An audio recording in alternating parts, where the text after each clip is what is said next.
Why does your rent rise every year, even though nothing in your building gets better? Why does your hallway look the same, your unit feel the same, your entire life stay the same, but the number on your lease climbs like someone is pulling strings behind a wall you can't see? Because they are just not the people you think. Your rent doesn't rise because of your apartment. It rises because of the machinery wrapped around your apartment, the economic pressure that moves long before you ever receive the notice. That's why rent feels unpredictable.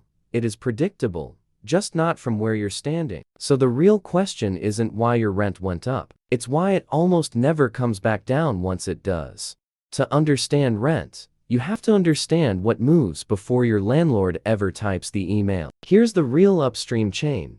Mortgage rates. When interest rates climb, every landlord with a loan sees costs spike immediately even if your building doesn't change by a single brick. Insurance. Premiums across the US have surged, not because your unit is different, but because insurers raise prices across entire regions at once. Property taxes. Cities adjust tax assessments to fill budget gaps, and those increases slide directly into rent. Maintenance inflation. Even if nothing improves, the cost of improving anything has doubled. The price of fixing things rises even when things never get fixed. None of this is visible to renters. You only feel the final impact at the very bottom of the chain. Rent moves first. Your income reacts last. Rent is the one bill that triggers a specific kind of stress.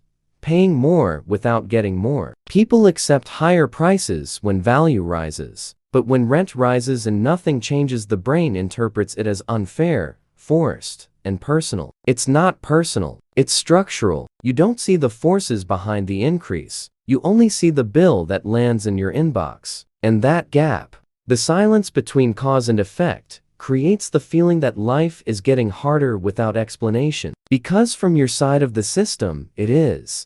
Here's the truth no one explains. Rent doesn't just rise easily. It stays risen. Economists call it downward stickiness, a one-way mechanism that pushes prices forward. But almost nothing pushes them back. Why? Because once a landlord sets a higher rent, lowering it makes the property look less valuable on paper. Banks judge buildings by the income they generate. So dropping rent makes the building worth less, increases perceived risk, and triggers financial consequences far beyond your unit. This is the restricted room you never see.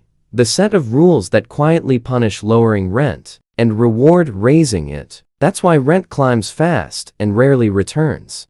Put it all together, and the picture becomes painfully clear. Your rent isn't rising because your life got better. It's rising because the system above you moved, and you're absorbing the pressure at the very end of the chain. Rates rise. Insurance rises. Taxes rise. Costs rise. Bank valuations rise. All of it happens long before you ever hear the words, "Your rent is increasing." By the time the notice arrives, the decision isn't personal, it's mechanical. But here's the twist no one expects. Rent is only one part of the system that moves before you do. There's another layer, a layer that decides how much of your paycheck you get to keep before you ever touch it. And once you see that part of the system, rent won't be the only thing you question. Access granted.